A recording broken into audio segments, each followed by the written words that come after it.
Welcome back.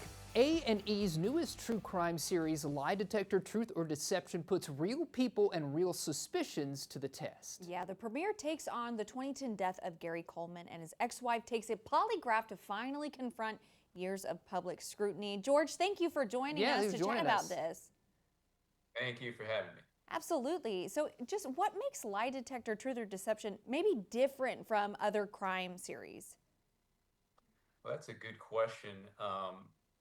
This series, for the first time, shows the inner workings of legitimate polygraph, and that's never been done before. If all you know about polygraph is what you've seen on talk shows and movies, then you've never seen legitimate polygraph.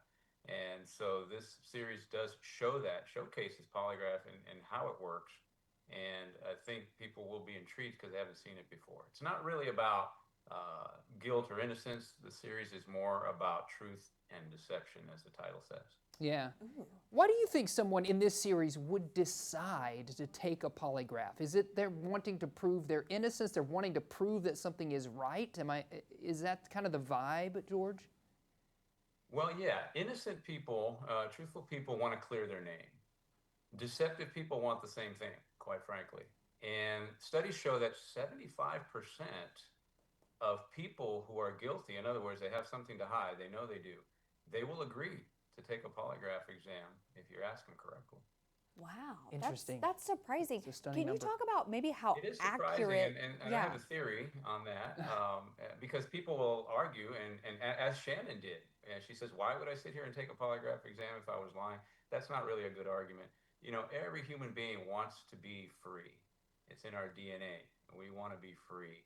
And if you don't believe me, just grab any critter by the tail and see how they struggle to get free. I think that's why some inmates in prison, they decide they want to try to escape. They want what's on the other side. They want freedom. And any person who is under intense scrutiny will tell you they feel trapped. They don't feel free. In fact, you'll hear that in the series, people saying that, I'm trapped, I'm not really free. And so I think the idea of trying to beat the polygraph is like that desperate attempt, that desperate prison break. Right. They want what's on the other side. They want to be free, free from judgment, free from scrutiny. Can you explain how accurate the polygraph process is? Sure. Legitimate polygraph, again, there's the difference between the legitimate exam and what you might see, performed elsewhere. Legitimate polygraph is about 90% accurate, and that's based on a lot of studies that have been done. There's been a meta study done way back in 2012 that involved about 10,000 polygraph exam, both lab and field studies. And it showed about 85 to 90% accuracy. Some will say even more.